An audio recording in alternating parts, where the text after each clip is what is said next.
데프리카로 불릴 정도로 가장 더운 도시 대구. 최근 들어 대구의 무더위가 전국적으로 크게 두드러지지 않는 모습입니다. 왜 그런지 이유를 취재했습니다. 학령 인구 감소로 농촌 지역 학교들이 존폐의 갈림길에 섰습니다.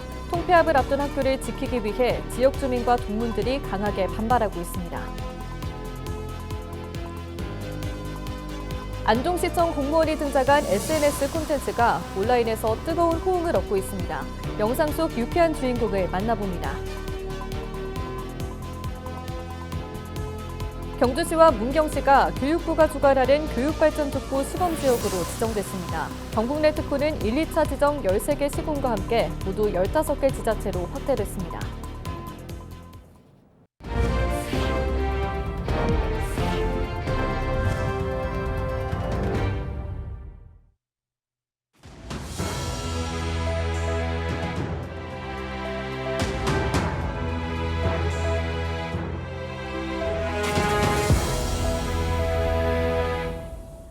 시청자 여러분 안녕하십니까? 헬로티비 뉴스입니다.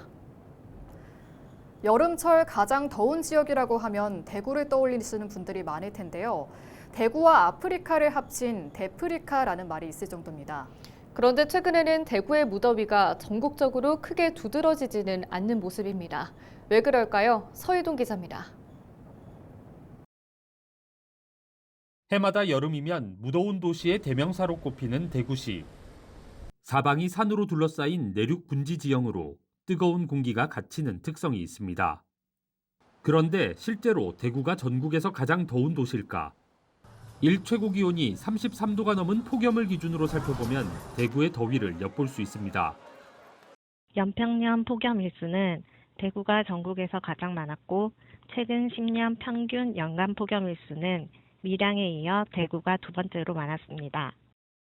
지난 1991년부터 2020년까지 30년 동안 폭염이 발생한 날을 연평균으로 보면 대구가 27.6일로 가장 많았습니다. 최근 10년으로 범위를 좁혀보면 밀양이 33.6일로 가장 많았고 대구는 뒤를 이었습니다. 전국적으로 최근 10년이 평년보다 더워진 모습으로 대구는 여전히 상위권을 차지하며 매년 무더위가 길게 나타나고 있습니다. 폭염의 상징으로 여겨지는 하루 최고 기온은 어떨까? 대구는 1942년 8월 1일 낮 최고 기온 40도로 전국에서 처음 40도를 넘었습니다. 이는 오랫동안 최고 기록으로 이어지다가 역대급 더위가 닥친 2018년에 홍천과 북춘천, 의성 등이 40도를 돌파하며 대구의 기록을 넘어섰습니다. 이렇듯 최근의 수치만 보면 대구가 더운 도시인 것은 맞지만 가장 덥다고 말하기는 어렵습니다. 반면 최근에 기온이 높았던 지역을 가장 더운 곳이라 단정 지을 수도 없습니다. 기온을 측정하는 조사 지점이 해당 지역 전체의 기온을 나타내는 것은 아니기 때문입니다. 전국의 모든 지역을 다 관측한다고 보기 어렵고 부분 관측이 되지 않는 지역도 있기 때문에 관측 자료를 토대로 어느 지역이 제일 덥다라고 단정짓기는 어렵습니다. 특히 최근에는 고층 건물과 인구가 밀집돼 열섬 현상이 나타나는 대도시의 체감 온도가 더욱 높아 도심의 열기를 해소하기 위한 노력으로 분주합니다. 대구시 역시 가장 더운 지역이라는 이미지를 벗기 위해 산림의 시원한 공기를 도심으로 끌어들이는 바람길 숲 조성과 온실가스 감축, 신재생 에너지 확보 등의 대책을 펼치고 있습니다. 헬로티비 뉴스 서희동입니다. 학령 인구 감소로 농촌 지역 학교들이 존폐의 갈림길에 섰습니다. 영천의 한 중학교는 2년 연속 신입생이 없어 문을 닫게 될 상황인데요. 지역 주민과 동문들이 강하게 반발하며 학교 지키기에 나섰습니다. 이하영 기자가 보도합니다. 교문은 굳게 닫혔고 운동장은 텅 비었습니다. 방학이긴 하지만 이 학교의 학생 수는 고작 6명. 모두 3학년으로 내년이면 졸업해 학교를 떠나게 됩니다. 2년 연속 신입생이 없어 사실상 폐교 수순을 밟고 있는 겁니다. 제 심정으로는 안타깝지만 지금 농촌에 사람이 없으니까 어쩔 방법이 없습니다. 동문들과 지역 자생단체들은 학교를 지키기 위해 나섰습니다. 학교 통폐합 반대 현수막이 마을 곳곳에 걸렸고 면 단위의 하나뿐인 중학교가 사라지는 것에 대해 아쉬움의 목소리가 이어집니다. 뭐 아무래도 지역에 중학교가 있어야 이게 지역이 활성화 안 되겠나 싶은 생각 드네요. 그래도 아직까지는 면단위 중학교 하나 있어야 안 되겠나 싶은 생각 듭니다. 학교가 공터 놀잖아. 그러면 비면 안 되잖아. 그럼 우리는 있을수록 좋아요. 그런데 학생들이 하나도 없다 하네. 그리고 없어진다고 소문이 나네. 해당 교육지원청은 통폐합이 더 나은 교육 기회를 위한 선택이라는 입장입니다. 소규모 학교는 복식 수업이 불가피하고 한 교사가 여러 교과를 맡다 보니 다양한 체험 중심 수업이나 협력 학습이 어렵다는 점에서 학생들의 학습권 보장에 한계가 있다는 겁니다. 통폐합된 학교는 지역 교육 문화 거점으로 전환하고 통학비와 교육비 지원 등 실질적인 혜택은 지속적으로 제공하겠다고 밝혔습니다. 저희가 이제 절차상으로는 저희가 학부모님 이제 의견 이제 동의를 받고 그리고 행정 예고를 이제 지금 거쳤고 지금 그 경상북도 학교 설립 조례 그 자료를 이제 경상북도교육청에 그 자료를 넘긴 상태고 그래 의회에서는 10월달에 그거를 의결을 해야지만이 그게 이제 최종적으로 확정이 되는 겁니다. 아직은 진행이 단계입니다. 인구 감소라는 구조적 문제 앞에서 교육 현장도 변화를 피할 수 없는 상황. 학교가 사라진 자리를 어떻게 채울지가 지역사회가 풀어야 할 더 큰 숙제가 되고 있습니다. 헬로티비 뉴스 이하영입니다.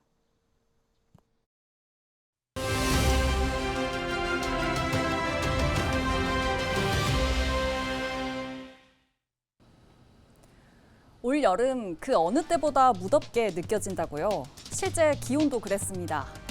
지난달 전국 평균 기온은 27.1도였습니다. 기상관측 이후 가장 뜨거웠던 지난 1994년 이후 두 번째로 더웠습니다. 올해 더위는 유난히 빨리 시작됐는데요. 한 달간 전국 폭염 일수는 14.5일, 평년과 비교하면 10.4일이나 많았습니다. 7월 대부분 지역에 폭염특보가 내려졌죠. 특히 강원 대관령마저도 폭염이 발생했는데요. 1971년 기상관측 이래 처음 있는 일이었습니다. 열대야도 빨랐습니다. 열대야 일수는 평균 6.7일, 평년보다 3.9일 많았고 역대 네 번째였습니다. 서울에선 지난달 열대야가 23일이나 있었는데요. 거의 한 달 가까이 열대야였던 건데 이것도 117년 만의 기록이라고 합니다. 그렇다면 올여름 왜 이렇게 일찍부터 더웠던 걸까요?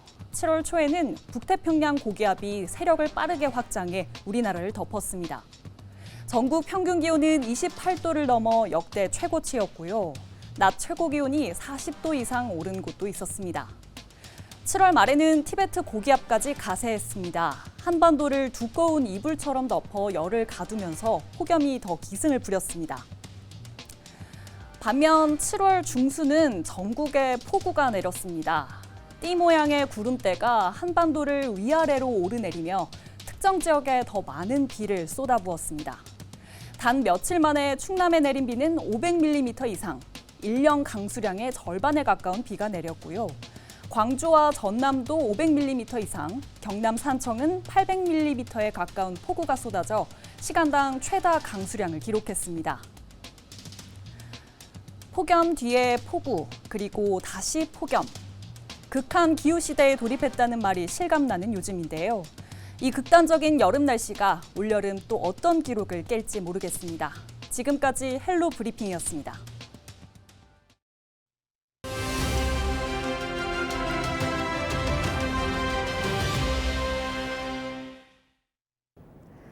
코미디언 이수지 씨가 발표한 음원을 패러디해 안동 음식을 홍보한 주무관이 있습니다. 나흘 만에 조회수가 130만 회를 넘겼고 조회수는 꾸준히 올라가고 있는데요. 영상 속 유쾌한 주인공 안동시청 권혜미 주무관을 만나봅니다. 안녕하세요. 래퍼 주무관입니다. 무관주. 내가 마카다 안동 랩으로 평정하러 왔다. 아유 반말해버렸다. 네, 안녕하세요. 안동시청 보육아동가족과에 근무 중인 무관주 권혜미입니다. 처음에 아이디어를 내준 거는 제 친남동생인데요. 동생이 영상 보고 이거 평소에 누나 하는 행동이랑 너무 비슷하다. 안동시 유튜브 소재로 한번 써봐라 라고 추천을 해줬었고요. 그 다음에 이제 대학 동기들이 평소 저 모습이랑 너무 비슷하다고 또 강력하게 추천을 해줘서 제가 추진하게 되었습니다. 마침 타이밍이 좋게 남동생과 대학 동기들이 추천을 해주고 저도 영상을 보면서 자신 있었거든요. 그래서 타 지자체에서 패러디를 하기 전에 제가 먼저 하고 싶었기 때문에 빠르게 추진하게 되었습니다. 아, 네, 맞아요. 제가 가발과 두건은 직접 주문을 했던 소품이었고 옷은 제가 원래 소지하고 있던 옷들이고 바지는 사실 또 남동생 바지였습니다. 네, 제가 25살부터 공직에 들어왔는데요. 공직에 들어오기 전에는 사회복지를 전공한 대학생이었습니다. 사회복지직 공무원을 꿈꾸면서 열심히 독서실을 다니고 이렇게 시험 준비를 하고 있었습니다. 저희 안동시는 직원들을 대상으로 마카다 안동 공식 배우를 선발하고 이제 모집해서 활동을 하고 있거든요.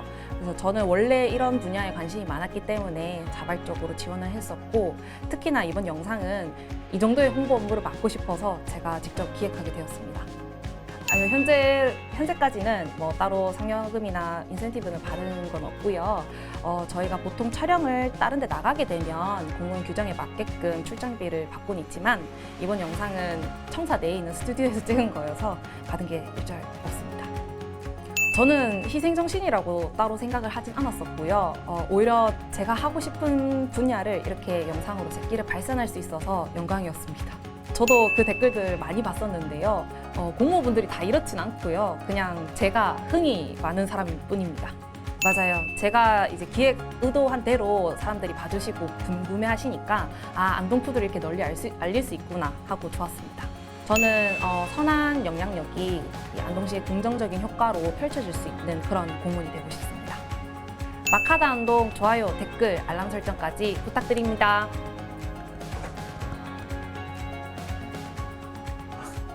아까보다 낫죠? 그죠?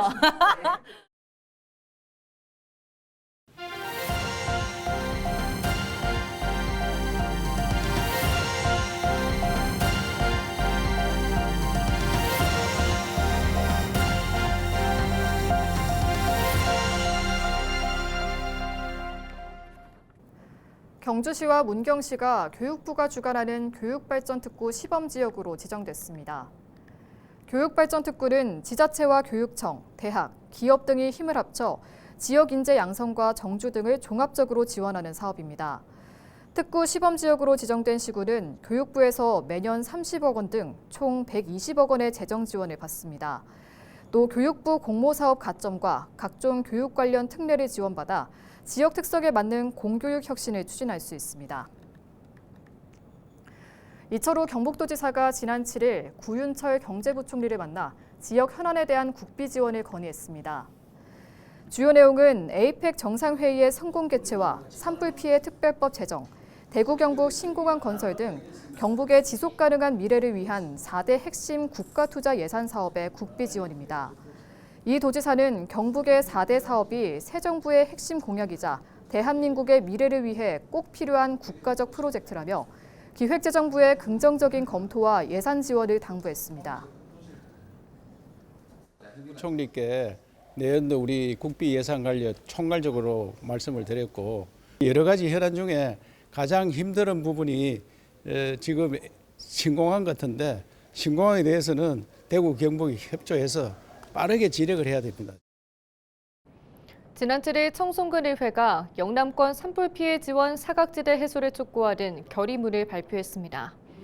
청송군의회는 국회가 산불 피해 복구 지원을 위한 특별법 제정을 준비하고 있지만 특별법 제정 전까지 정부의 계획에 따라 지원이 이뤄질 수밖에 없고 이로 인해 현실적 보상과 지원이 안 되고 있다고 말했습니다. 청송군의회는 농업축산 임업 분야의 피해 지원 단가 현실화를 위해 산불 피해 복구를 위해 모금된 성금을 우선 배분하고 농막, 산림관리사와 같은 비정형 주거 피해와 소상공인 피해 등도 성금 배분 대상에 포함할 것을 촉구했습니다. 의회는 해당 결의문을 행정안전부 등 정부관계 부처에 전달할 예정입니다.